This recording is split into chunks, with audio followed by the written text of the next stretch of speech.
Well, optimism was running high at the White House Wednesday after special counsel Robert Mueller's highly anticipated appearance before Congress turned out to be, well, lackluster. Politico reports that White House aides were quietly celebrating as Mueller appeared disheveled and at times confused, often asking lawmakers to repeat their questions. Halfway through the hearing, White House Press Secretary Stephanie Grisham said in a statement, quote, "The last 3 hours have been an epic embarrassment for the Democrats. Expect more of the same in the second half," end quote.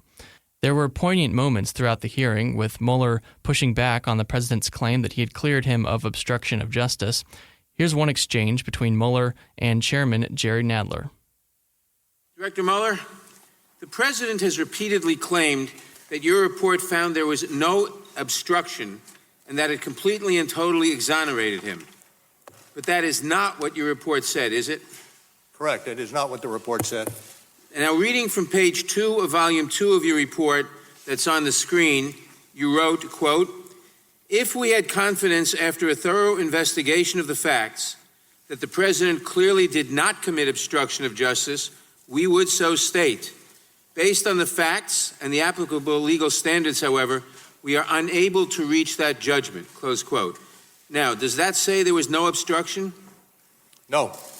In fact, you were actually unable to conclude the president did not commit obstruction of justice. Is that correct? Well, we, at the outset, determined that we, when it came to the president's culpability, we needed to go forward only after taking into account the OLC opinion that indicated that a president, a sitting president, cannot be indicted. So the report did not conclude that he did not commit obstruction of justice. Is that correct? That is correct.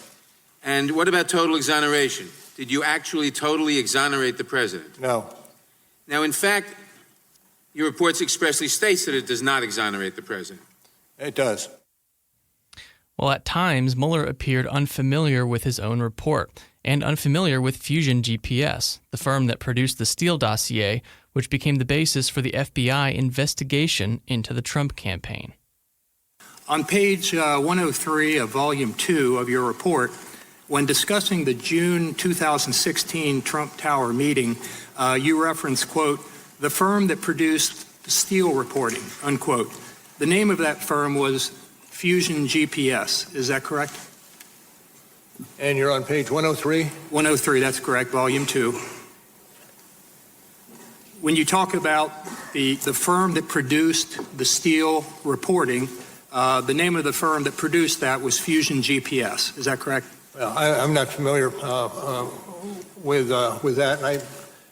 Let me just help you. It's not a trick question, right? It was Fusion GPS.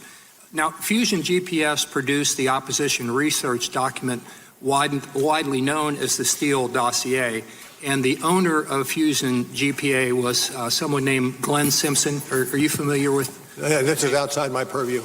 Okay. The president later tweeted, "Truth is a force of nature," and, quote, "I would like to thank the Democrats for holding this morning's hearing. Now, after 3 hours, Robert Mueller has to subject himself to #ShiftySchiff, an embarrassment to our country." Special counsel Robert Mueller also gave special emphasis to the threat posed by Russian interference in the U.S. elections. Here's what he had to say. And let me say one more thing. Over the course of my career, I have seen a number of challenges to our democracy.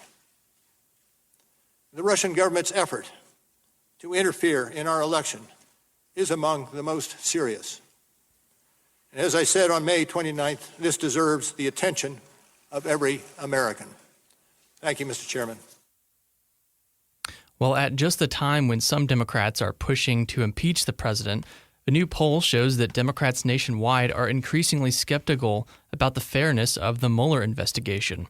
The survey conducted by Politico and Morning Consult found that Democrats who believe the probe was conducted unfairly shot up by 15 percentage points since April. Now, in July, 42% of Democrats and 42% of Republicans believe the Mueller probe was conducted unfairly. Overall, 42% of voters said it was conducted not too fairly or not fairly at all, compared to 37% of voters who said it was conducted very or somewhat fairly. In a report published Wednesday by undercover media organization Project Veritas, Greg Coppola, a senior software engineer at Google who works on artificial intelligence and the Google Assistant, said he thinks it's impossible for big tech companies like Google to be unbiased arbiters of information. Overall, I'm very concerned to see big tech and the big media merge basically with a political party. With the Democrat Party. I have a PhD, I have 5 years of experience at Google, and I just know how algorithms are. They don't write themselves.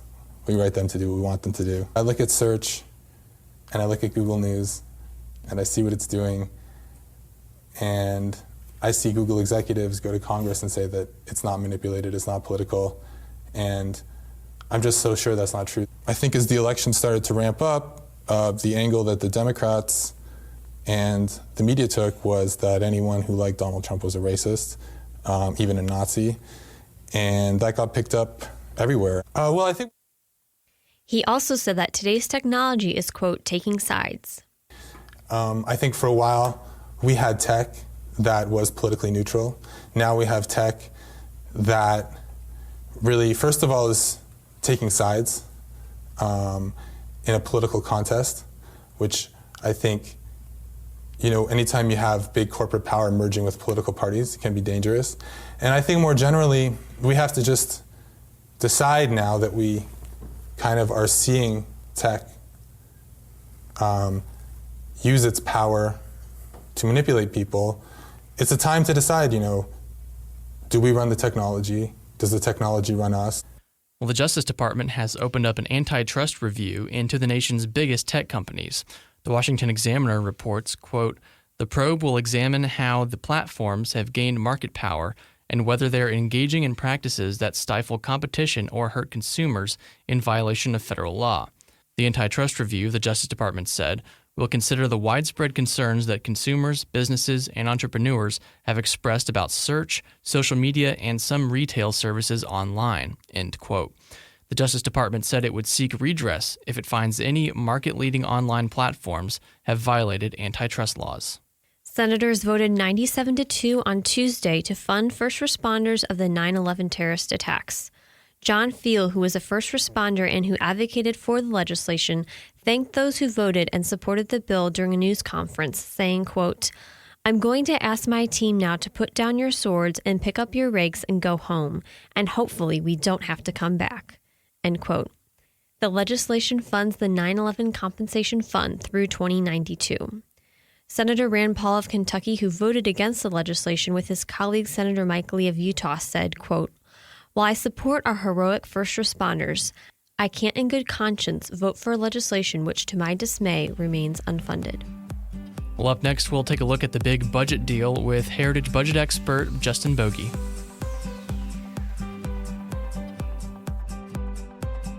Tired of high taxes, fewer healthcare choices, and bigger government? Become a part of the Heritage Foundation. We're fighting the rising tide of homegrown socialism while developing conservative solutions that make families more free and more prosperous. Find out more at heritage.org.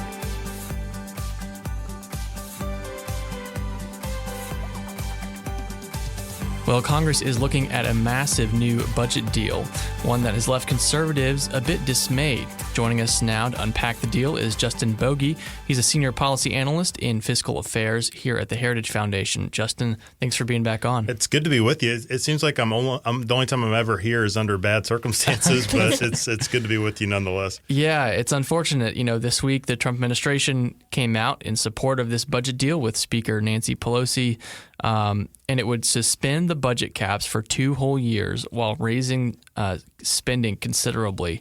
What's your big picture take on this? Right. So you're exactly right. This is another Budget Control Act cap deal. We've had the Budget Control Act in place since 2011, set caps on discretionary spending, and this is now the 4th deal to raise those caps. This one raises them by $322 billion over 2 years. That's the base funding. There's some other things like war funding thrown into that, but that's the base.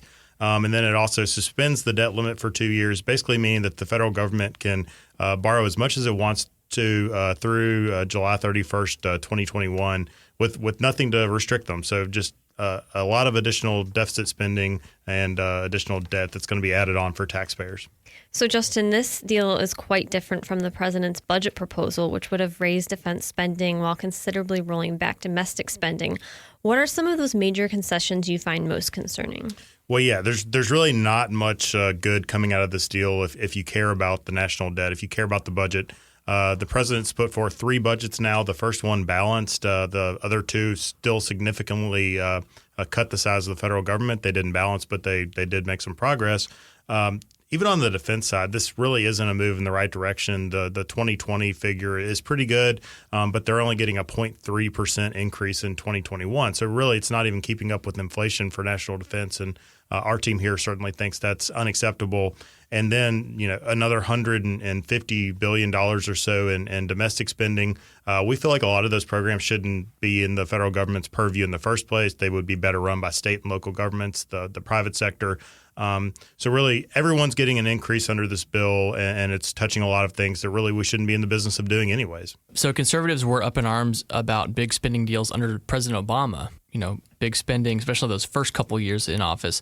How does this spending bill match up with what we saw under Obama?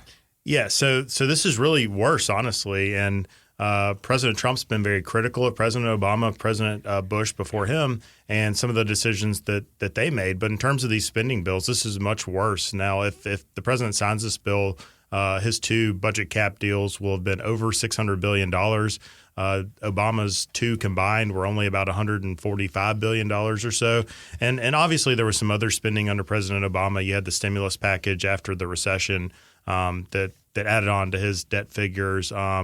But as good as some of the policies that President Trump has put forward have been, there has to be follow through. And this budget deal is just the complete opposite of that. It's basically caving to all of these demands. And of course, the big contextual difference is that now we've got a roaring economy, which should at least be a good time to pull back on the spending, right? Exactly. Typically, when the economy is going well, you'd be paying down the national debt and deficits would be lower. And we're seeing the exact opposite of that. So that's particularly concerning. And a lot of it can be chalked up to the lack of a budget process. And I saw something really interesting this afternoon from Leon Panetta, who obviously was a Democrat, but chairman of the House Budget Committee back in the 80s, I believe. He had a really good point. This isn't everyone's praising this, or people who are supportive of this are praising it as a great bipartisan breakthrough. And he said it's really not a bipartisan breakthrough. It's just a continuation of budget dysfunction. So we're all really going to be the losers in this. It's just more of the same. Exactly. So this budget deal, it doesn't raise the debt limit. It doesn't just do that. It also suspends it. Can you talk about the difference there and why that difference matters? Sure. So if you want to raise the debt limit in a fiscally responsible way, and I don't think anyone wants to flirt with defaulting, that would have a bad impact on the economy, the stock market. But the right way to raise the debt limit is to raise it to an actual value, a number certain, and have corresponding spending cuts to accommodate that additional debt. That's what we saw in 2011. That's how the Budget Control Act came to be. It was in return for $2.1 trillion increase in the debt limit. We saw corresponding spending cuts. But when you suspend the debt limit, that basically just means it doesn't exist. So there's nothing to stop Congress from borrowing as much as it wants to, the federal government spending as much as it wants to. Yeah. So you mentioned 2011, right after the Tea Party wave, Congress passed the Budget Control Act to finally get a grip on spending. Is that act now basically in tatters? It is, for all practical purposes, it's dead. The caps only run through 2021. There's a mandatory component that's now been extended through 2029 or will be extended through 2029 if this bill passes. But that only saves about $60 billion or so in the last couple of years. So basically the caps are gone, and what happens after 2021 is anyone's guess. It's not a very comforting future.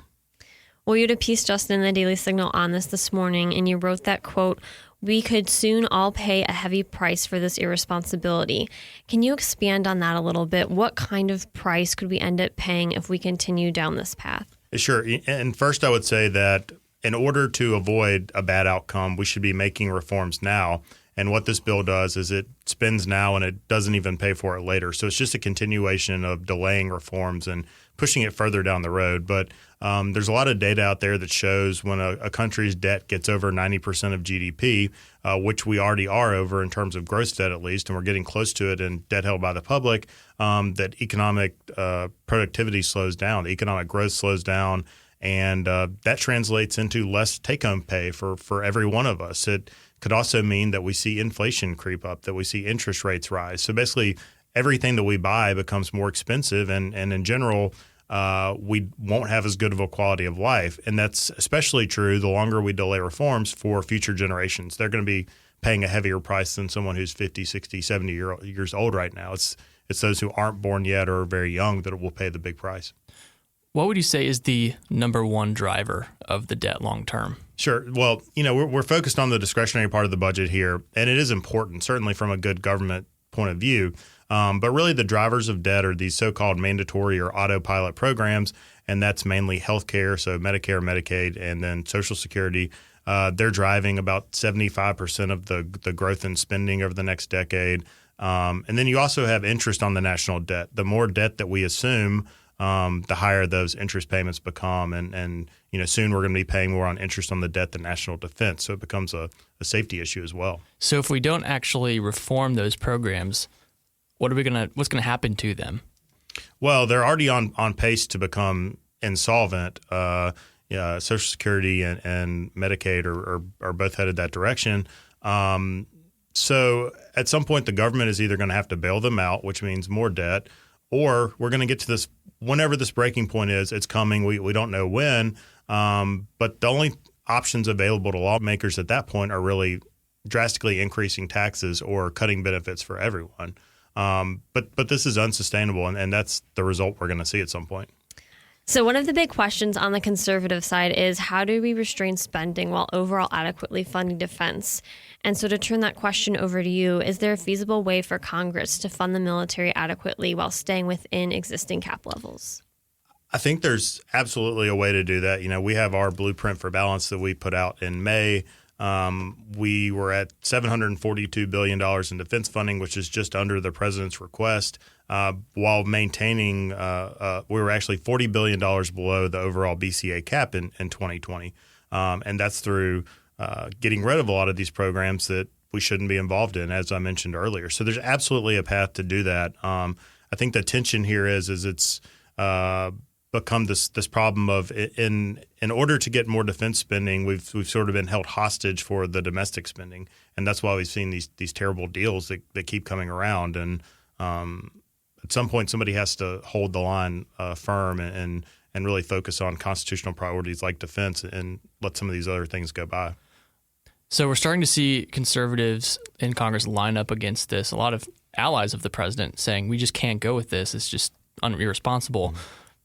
What do you think the final shakeout is going to be in terms of who votes for this bill and how it passes, if it passes? Yeah, it's always hard to predict that. From what I've been reading today, it sounds like Democrats think that they have enough support. Even some of the progressives they thought they might lose are probably going to vote for this.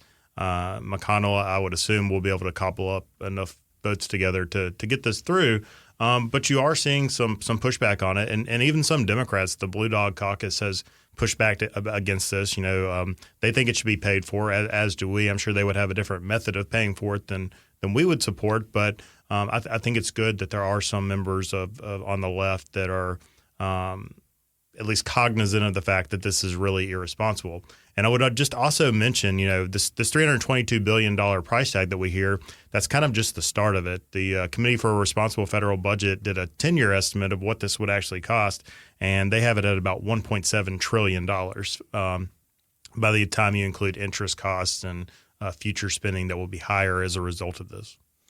Well, it's a sober moment for conservatives, and we'll continue to follow the story as it develops. Justin Bogie, thanks for being back on. Yep, great to be with you.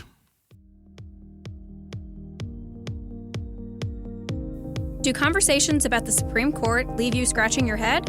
If you want to understand what's happening at the court, subscribe to SCOTUS 101, a Heritage Foundation podcast breaking down the cases, personalities, and gossip at the Supreme Court.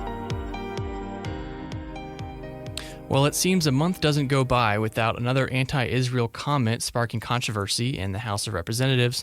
And on Tuesday, Congresswoman Rashida Tlaib, who is Palestinian American, made some explosive comments on the House floor in which she criticized a resolution formally condemning the anti-Israel boycott, divestment, and sanctions movement, also known as BDS.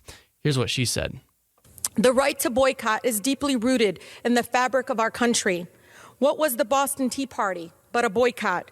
Where would we be now without the boycott led by civil rights activists in the 1950s and 60s, like the Montgomery bus boycott and the United Farm Workers grape boycott? Some of this country's most important advances in racial equality and equity and workers' rights has been achieved through collective action protected by our Constitution. Americans of conscience have long and proud history of participating in boycotts, specifically to advocate for human rights abroad. Americans boycotted Nazi Germany in response to dehumanization, imprisonment, and genocide of Jewish people. In the 1980s, many of us in this very body boycotted South African goods in the fight against apartheid. Our right to free speech is being threatened with this resolution. It sets a dangerous precedent because it attempts to delegitimize a certain people's political speech and to send a message that our government can and will take action against speech it doesn't like. Well, that resolution passed overwhelmingly 398 to 17. Among those who voted no were Congresswoman Ilhan Omar, Rashida Tlaib, and Alexandria Ocasio-Cortez. So, Rachel, what are your thoughts on this? My first thought is I was just shocked to see the coverage coming after this vote. CNN Politics, that their Twitter handle, it's at CNN Politics. They have a tweet, it's still up, and they say, breaking, House approves resolution opposing Israel boycott movement in divisive vote. And it's like, hey, folks, this is not a divisive vote. 17 people voted against it and 398 people voted for it. So I just thought that was overblown. And that was my first thought. Yeah. When you got 17 people voting against it, it's not exactly divisive. Controversial and divisive. No. I think the budget deal right now is a bit more divisive. Just a tad. But the interesting thing here, she's situating it in a long line of boycotts that we would all support, like, boycotting Nazi Germany, boycotting South African apartheid, that kind of thing. But especially the reference to Nazi Germany, and she's comparing that to the BDS movement, basically comparing almost by implication Israel to Nazi Germany, that this is something that we should all be okay with boycotting. And she talked about the right to boycott, but this resolution didn't, resolutions are not binding. When a resolution comes out of the House, it's just the House saying, here's what we think, or here's what we condemn.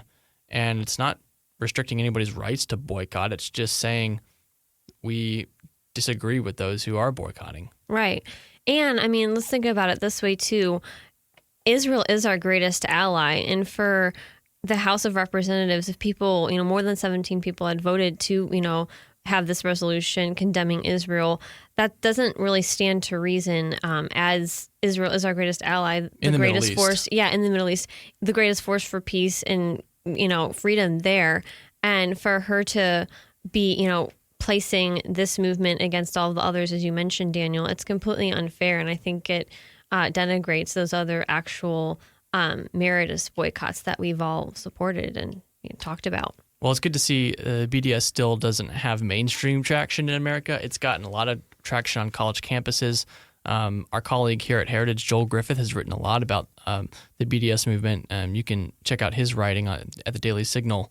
But it has become more mainstream in Europe. The BDS movement has gained a lot more steam. So at least for the time being, Congress is fairly unified on this, at least a lot more unified than it is on other issues. Yeah, and even Democrats. It was encouraging to see that Representative Elliot Engel said that he doesn't think that this is a wise movement. He said that, quote, I think the BDS movement is harmful and anyone that promotes it is making a big mistake. So it's helpful to see that even people on the other side of the aisle are very wary of this. Well, we will leave it there for today. Thanks for listening to the Daily Signal podcast, brought to you from the Robert H. Bruce radio studio at the Heritage Foundation. Please be sure to subscribe on iTunes, Google Play, or SoundCloud, and please leave us a review or a rating on iTunes to give us any feedback. We'll see you again tomorrow.